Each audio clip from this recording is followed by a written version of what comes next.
Bonjour à tous, bienvenue sur le Salon des Sports. On va remettre aujourd'hui les trophées du football amateur, une initiative qui est organisée pour la première fois par la Fédération française de football pour soutenir ces clubs, soutenir ces licenciés dans les territoires et récompenser des solutions qui permettent justement d'atteindre ces objectifs-là.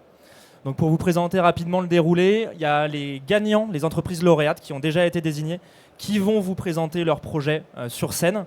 Mais avant ça, je vais vous dresser un petit propos introductif de ces trophées, pourquoi la fédération a choisi de le faire, et j'aurai notamment avec moi l'appui inestimable de Philippe Leyondre, qui est président du district d'Ille-et-Vilaine et trésorier du bureau exécutif de la Ligue du football amateur.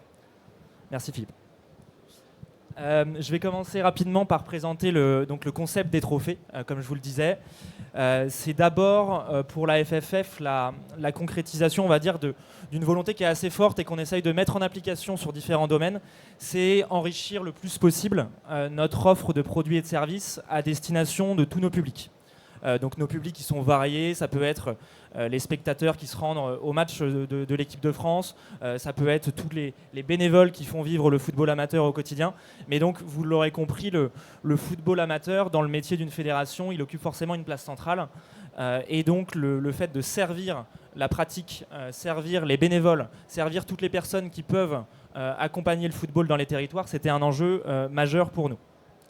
Aujourd'hui, pour vous faire un rapide état des lieux, la fédération, c'est plus de 100 millions d'euros par an qui sont reversés au football amateur au travers de différents dispositifs et qui sont voués à alimenter la pratique de plus de 2 millions de licenciés répartis dans 13 000 clubs qui sont eux-mêmes affiliés à des districts et à des ligues qui organisent la pratique dans les territoires.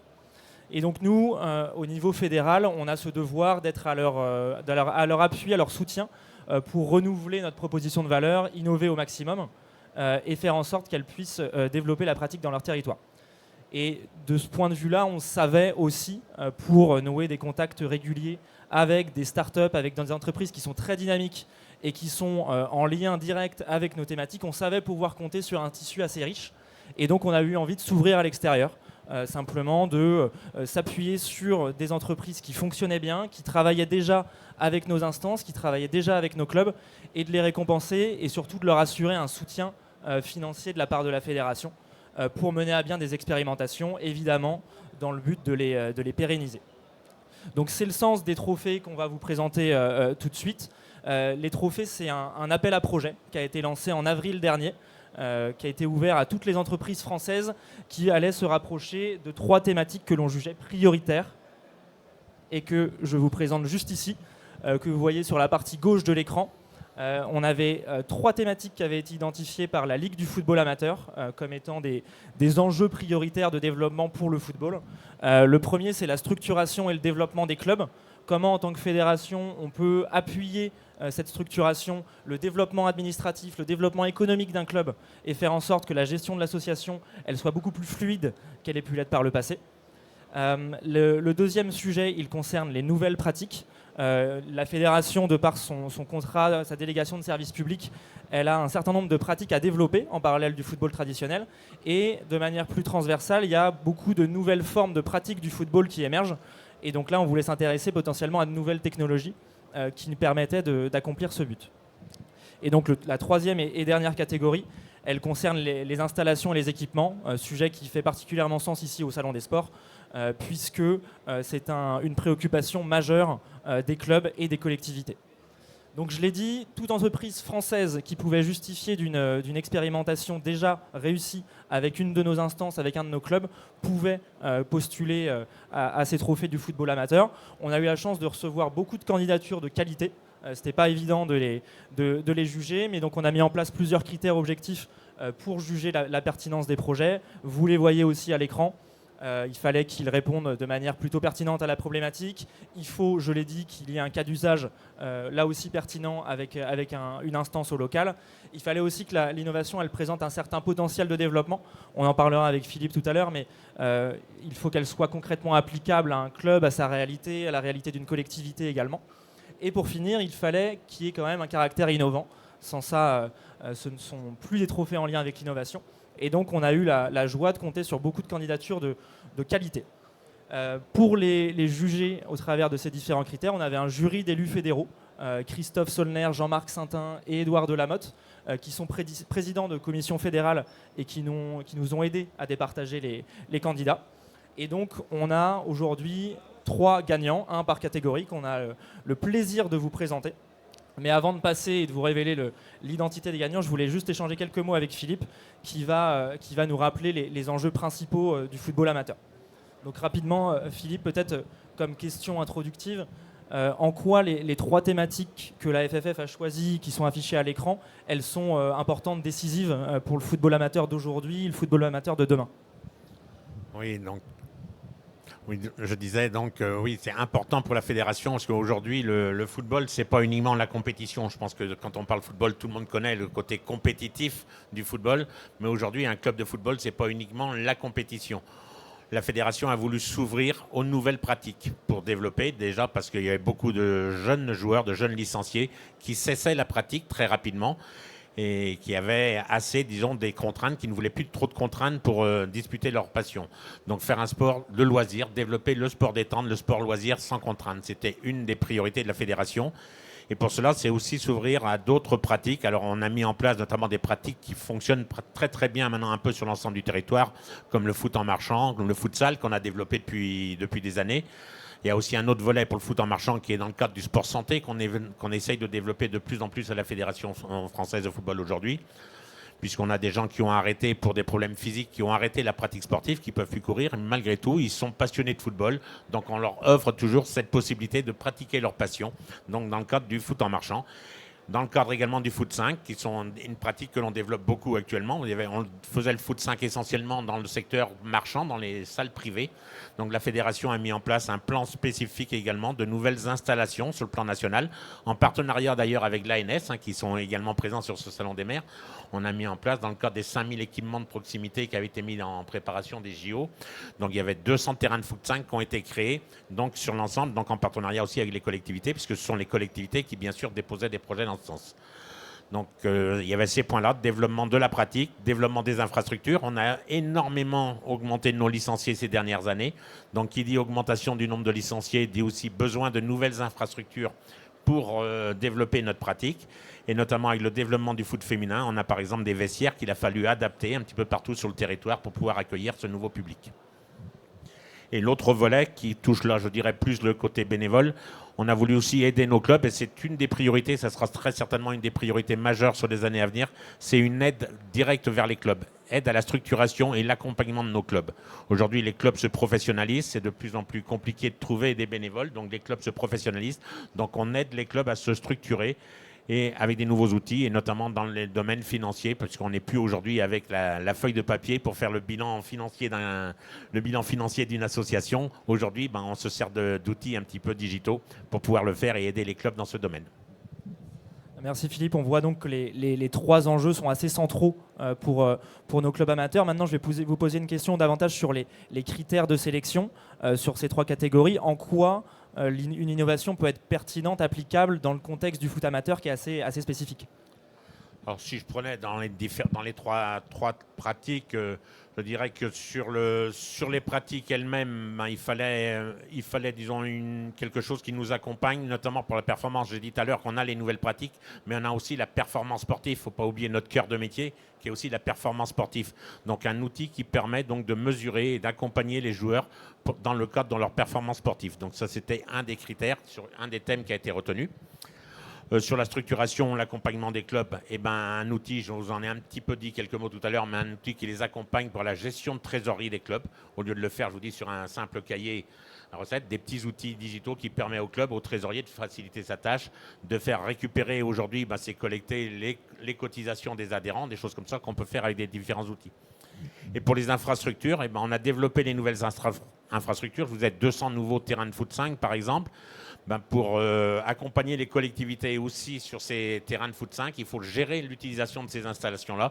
Donc c'est un outil qui sert à gérer donc, les entrées et les sorties et les créneaux d'utilisation de ces installations.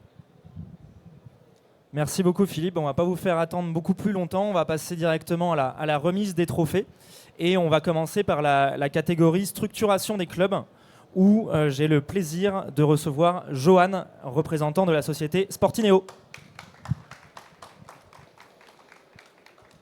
Merci. Bienvenue Johan, bravo pour ce trophée. Tu peux venir ici si tu veux. Est-ce que tu pourrais, s'il te plaît, nous présenter en quelques mots la solution Sportineo ? Merci Martin. Donc Sportineo, en quelques mots, c'est une solution, une plateforme que nous mettons gratuitement à destination des associations sportives. Les clubs de foot, évidemment, en tant qu'ancien footballeur, donc on a démarré avec les clubs de foot, mais on est disponible pour toutes les associations. Donc on est présent dans tous les sports. On a fait l'ABCDR des sports, à Aviron jusqu'à Z Zumba. Donc on est une application qui permet aux clubs de proposer à leurs adhérents de payer en ligne leurs cotisations, leurs stages vacances. En fait, tout ce que le club va pouvoir facturer, les adhérents vont pouvoir se connecter, payer en ligne par carte bancaire en 1 fois, 4 fois ou 10 fois. Donc le gros avantage, c'est que l'adhérent va pouvoir lisser sur toute l'année, s'il le souhaite, le coût de son activité sportive. Gros avantage pour le club reçoit immédiatement l'argent. Donc il n'y a plus de décalage de trésorerie pour les clubs, comme on peut le voir encore dans pas mal de clubs où les adhérents viennent et payent en plusieurs fois les cotisations, les stages vacances. Donc là, l'adhérent passe par Sportineo et c'est Sportineo qui gère tout ce casse-tête qui était un réel casse-tête pour les clubs. Donc ça, c'est le premier service de Sportineo. Donc on facilite la gestion, et on parlait de gestion de trésorerie juste avant, c'est exactement ce qu'on fait. Donc on permet une avance de fonds immédiate et intégrale des sommes qui, en début de saison, les licences ou les stages vacances. Donc avantage pour le club, comme je l'ai dit, plus de risque d'impayé et une trésorerie immédiate. Donc ça, c'est le premier gros service de Sportineo. Donc une fois qu'on a soulagé l'adhérent et le club, on a créé aussi une plateforme. Donc les adhérents ont accès à une plateforme de remise donc auprès de plus de 200 enseignes partenaires. Donc on a Auchan, Carrefour, Ikea, Cdiscount, Adidas, Nike, en fait toutes les grosses enseignes qui permettent à l'adhérent tout au long de l'année de récupérer du pouvoir d'achat. Donc l'idée avec cette plateforme de remise est de pouvoir se rembourser, donc redonner en fait du pouvoir d'achat à l'adhérent nous on appelle ça le pari du sport gratuit. Donc c'est rendre la pratique du sport accessible à tout le monde. Avantage donc pour l'adhérent, il est évident, hein, on essaie de redonner du pouvoir d'achat aux adhérents et de rendre le sport gratuit. Avantage pour les clubs, sur chaque économie réalisée par les adhérents, on reverse un pourcentage au club. Donc la moyenne constatée l'année dernière, chaque adhérent pouvait redonner 10 € à son club. Donc un club qui a 200 adhérents, on peut faire un chèque en plus de 2 000 € de sponsoring en fin d'année au club. Donc pour les petites structures, on sait que la période, c'est plutôt une période où les subventions, tout est à la baisse. Les subventions sont à la baisse, par contre tous les coûts augmentent. Donc nous, on vient via notre plateforme redonner à la fois du pouvoir d'achat aux adhérents et du sponsoring pour les clubs. Ce que je n'ai pas dit et qui est important, c'est que la plateforme est entièrement gratuite. Donc on a conçu un modèle qui permet de ne pas causer des coûts supplémentaires aux clubs. On sait que les clubs, alors moi j'ai géré un club, donc je suis bien placé pour en parler, c'est des petites économies qui en fin d'année, quand on a 100, 200 ou un peu plus de bénéfices, c'est déjà exceptionnel. Donc nous, on revient encore donner du sponsoring. Deuxième service, on a encore deux autres services qu'on a lancés. En fait, dans le parcours d'inscription des adhérents, l'adhérent peut se voir proposer une assurance. Donc, je prends un exemple. Moi, j'étais un spécialiste pour ça, donc ça m'est arrivé plusieurs fois. Je payais ma cotisation en septembre. Un mois après, je me faisais les ligaments croisés. Donc, la saison était terminée pour moi. Donc, qu'est-ce qui se passe en général? On va voir le club. Est-ce que tu peux me rembourser ma saison parce que j'ai payé une cotisation que je ne vais pas utiliser vu que je ne vais plus pouvoir faire de sport. Donc on a créé une assurance en fait qui vient rembourser l'adhérent en cas d'incapacité à pratiquer son sport. Donc cette assurance est facultative évidemment, donc l'adhérent s'il souhaite la prendre, il peut la prendre. Gros avantage, donc l'adhérent peut faire du sport en toute sérénité, en toute tranquillité. Et le club, il n'y a plus de gestion de conflit avec le club. Donc le club est serein, il garde l'argent de la cotisation et l'adhérent peut se voir rembourser sa cotisation. Et dernier, et je fais vite parce que je prends beaucoup de temps, et dernier service que pour l'instant nous proposons, donc on a lancé il y a quelques semaines, toujours dans le parcours de prise d'achat, de cotisation, on a lancé du merchandising, donc des produits dérivés à l'effigie du club. Donc en fait, dans le parcours d'inscription, l'adhérent peut se voir proposer le t-shirt de son club, la casquette de son club, l'écharpe de son club, donc avec le logo du club. Et tout ça, c'est Sportineo qui le gère, donc le club n'a aucune gestion à faire, donc il n'y a pas de gestion de stock, donc il n'y a pas de marquage, pas de flocage, c'est Sportineo qui fait tout via un partenaire. On expédie directement à l'adhérent, chez l'adhérent, donc le club n'a absolument rien à faire, si ce n'est collecter une commission, donc un pourcentage sur chaque vente réalisée. Donc l'objectif de la plateforme de Sportineo, c'est que la plateforme soit entièrement gratuite. Et je le répète, c'est important. On est la seule plateforme qui soit réellement gratuite. Il n'y a pas de dons cachés, donc c'est réellement gratuit. Et deuxièmement, donc on redonne du sponsoring également au club. Merci beaucoup, Johan. Description très complète. Merci. Félicitations à nouveau. Et je précise que tous les lauréats seront sur le stand de la FFF qui est situé à l'emplacement D87 dans la foulée. Donc désolé de l'interrompre en si bon chemin, mais si vous avez des questions supplémentaires, Johan sera à votre écoute. J'en profite moi de mon côté pour enchaîner avec la deuxième catégorie, qui est celle des nouvelles pratiques. On l'a dit avec Philippe tout à l'heure, l'enjeu c'était de récompenser de nouvelles formes de pratique du football, des outils aussi qui permettaient d'enrichir le quotidien du footballeur amateur en lui donnant davantage de possibilités. Et dans ce cadre-là, on a eu le plaisir de recevoir et de sélectionner la candidature de l'entreprise Footbar.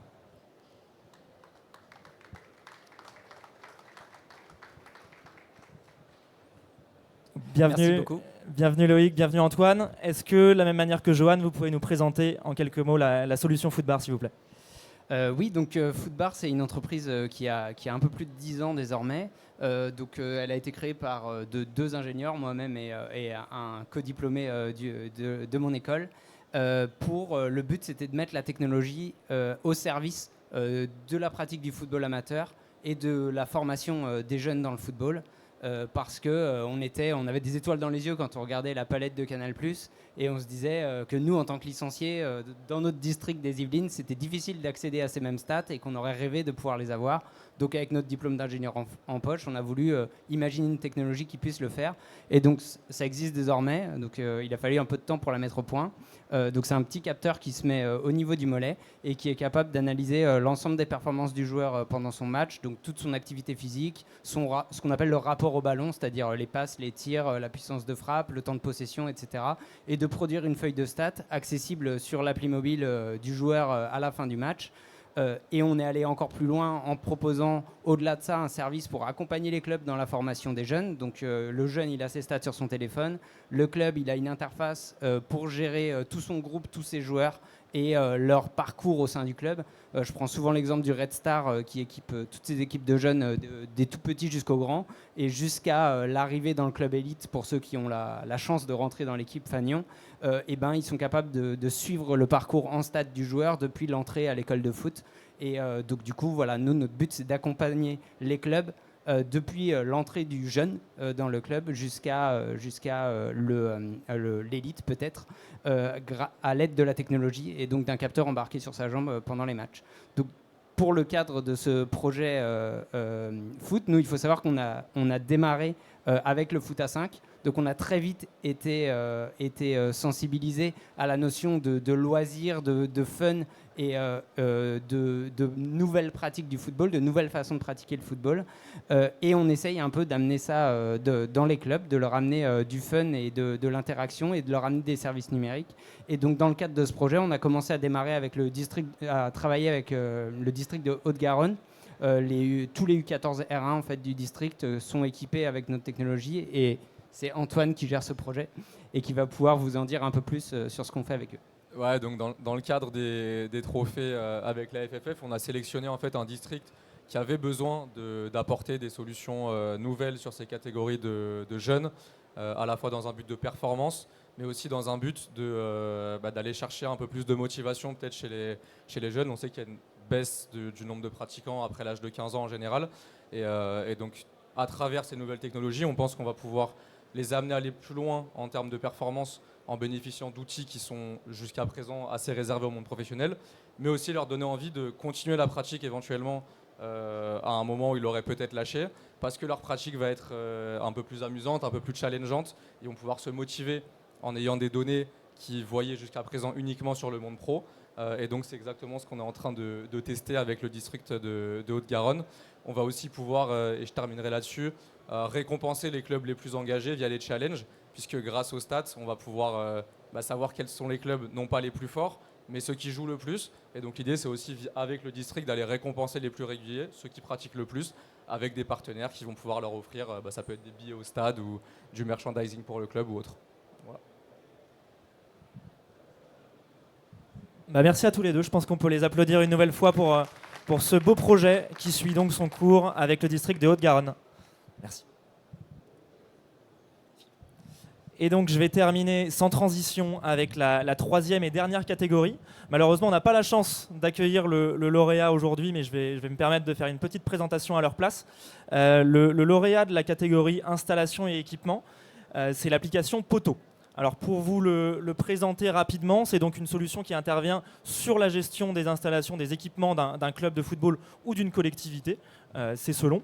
Et cette solution, elle a deux avantages. Le premier, pour le pratiquant, ça va lui permettre d'aller publier des parties et de rechercher des partenaires potentiels. C'est-à-dire que sur ma partie de foot à 5, je vais avoir 7 ou 8 personnes avec moi. Je vais pouvoir publier un message sur l'application invitant d'autres personnes à se connecter pour rejoindre la partie. Vous le voyez dans le sens inverse, c'est que je suis seul pour pratiquer, je souhaite rejoindre une partie. Je peux tout à fait le faire si une proposition a été publiée sur le site de mon choix. C'est des mécanismes que vous pouvez retrouver dans les centres privés notamment et qu'on va pouvoir déployer sur de nouveaux types d'équipements et notamment des infrastructures de la fédération et des clubs. Le deuxième avantage, il est justement pour le gestionnaire d'équipement, c'est que les clubs ont parfois le même souci. Autant des créneaux sont surutilisés pour les entraînements des équipes et les matchs du week-end, autant certains sont assez vides. Et la question des infrastructures, elle est difficile à approfondir sur ces créneaux-là, parce qu'il n'y a pas de public identifié qui peuvent réserver en autonomie. Donc c'est là que la solution Poto Pro intervient. C'est qu'elle permet aux gestionnaires d'équipement, soit le club, soit la collectivité, de publier des créneaux disponibles. Le créneau disponible du mercredi entre 12 et 13 heures, il va être ouvert à la réservation et le mécanisme que je vous présentais tout de suite, il va pouvoir être mis en place. C'est-à-dire que soit les licenciés, si ce n'est ouvert qu'aux licenciés, soit les administrés de la collectivité, si c'est un équipement géré par la mairie, vont pouvoir publier leur demande de créneau, vont pouvoir chercher des adversaires et des partenaires et vont ainsi pouvoir créer leur partie et la gérer en toute autonomie. Et vous l'aurez compris, l'enjeu complémentaire pour le gestionnaire d'équipement, c'est évidemment de monétiser ces créneaux-là, puisque la réservation, elle peut être payante et des frais peuvent être demandés à chaque participant. Donc c'est une solution qui nous permettait d'exploiter différemment les infrastructures des clubs et avec laquelle on mène déjà une expérimentation. Vous le voyez dans le petit encart et on sera ravis de vous le détailler par la suite. Il y a 6 terrains de foot 5 qui ont été construits dans le cadre du plan 5000 terrains de sport de l'ANS qui bénéficient de l'expérimentation. C'est-à-dire que dès aujourd'hui, les pratiquants de ces territoires-là peuvent réserver des créneaux en dehors des temps qui sont identifiés pour le club. Ils peuvent réserver en dehors, publier leur partie et forcément générer du revenu supplémentaire pour le club. Donc voilà la présentation de l'application Poto. Ça m'amène justement à un point où je vais revenir vers vous, Philippe. C'est qu'on est aujourd'hui au Salon des Sports. Il y a une question sur la gestion des installations, des équipements. Moi, ma question pour vous, c'est en quoi la relation entre un club et sa collectivité, je suis souvent gestionnaire des installations, elle est importante pour le développement du club. Je dirais même elle est primordiale, puisqu'on voit bien que le développement et la création d'installations sportives, très souvent, c'est le club qui en est à l'origine. Je pense qu'on est le Salon des maires aujourd'hui. Je pense qu'il y a beaucoup de maires qui sont présents au salon et qui savent très bien que les présidents de clubs, notamment, passe régulièrement les voir pour leur demander donc soit de rénover le terrain, soit de faire de nouveaux vestiaires. Et donc c'est là que la relation club-collectivité est importante, je dirais même essentielle. Alors déjà ça, très souvent moteur pour la création des nouvelles installations, mais aussi partenaire de la collectivité pour ce qui est de la construction de ce nouvel équipement, pour répondre réellement aux besoins du club, vérifier aussi qu'il est aux normes qui correspondent aux attentes du club, mais qui correspondent aux normes fédérales de la pratique qu'il souhaite. Donc c'est pour ça que le club, la relation club-mairie est très très importante pour tout ce qui est gestion des installations sportives. Complètement. Et on voit en plus avec Poto qu'il y a de nouvelles possibilités qui se dégagent, c'est-à-dire qu'on peut imaginer un système plus global où l'infrastructure va être sécurisée par un système de digicode. On a vu aussi des solutions de prêt, de location de matériel qui peuvent être mises à l'entrée de l'équipement de manière à ce qu'il soit réservable et jouable en fait en toute autonomie. Donc encore une fois, je vous renvoie au stand de la FFF pour discuter avec tous les lauréats et tous les services de la FFF qui sont présents sur ce salon des sports dans l'espace des fédérations. Et pour conclure ce premier temps, je vais inviter donc les gagnants, les représentants de Footbar et de Sportineo à venir prendre une petite photo pour clôturer ce temps fort. Merci à tous d'être venus et bon après-midi.